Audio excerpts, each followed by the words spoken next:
Hi friends मु दिव्यांशु मु आज आपको टुआ टी गप कहीकि शुणेबी।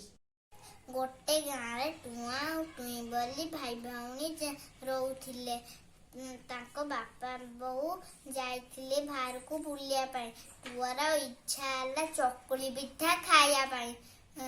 ये से टुई नानी की कहले जे टुई नानी आसे आज आम चकुली पिठा करिया।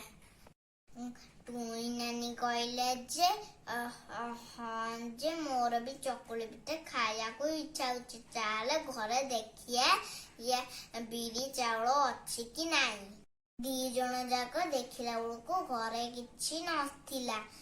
टुई कहले जे मु जाउची गाँव रु बिरी चाउल आनिबी तू जा जंगल रु काठ आनिबू।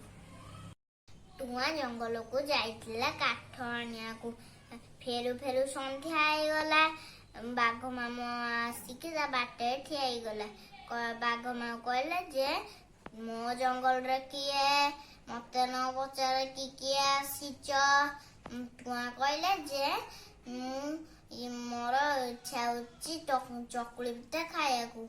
ये टुआ कहले जे जाल नहीं कि गले टुई नानी मो पाई चकुली पिठा कर दब। बाघ मामू कहले जे चकुली पिठा तो भारी सुआदिया। ताले मु भी आज तुम घर को जीवी संध्या बेले मते भी दब चकुली पिठा। तापर टुआ चकुली पिठा कला ये टुई खाइले। टुई चकुली पिठा कला टुआ खाइले। टुई चकुली पिठा कला टुआ खाइले। टुआ चकुली पिठा कला टुई खाइले। सबू तक पिठा जाल सबू सरीगला। तापर टुआर मन पड़ा बाघ मामू कथा। कहला जे अरे बाघ मामू आसिले संध्या बेले कौन खाइब आमुक तो से मारिक नले खाई जीव। कहला जे तू व्यस्त होना मु बाघ मामू को चकुली पिठा करैकी खुआइबी। तापर टुई गोड़ी आनिला गोबर आनिला माटी कादु आनिला से दीटा चकुली पिठा करदेला।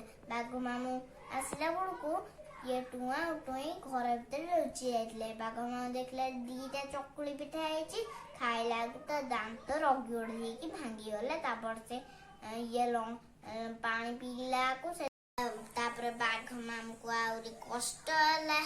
तापर से दौड़ी के जंगल को पलैले आ टुआ टुई बंची गले।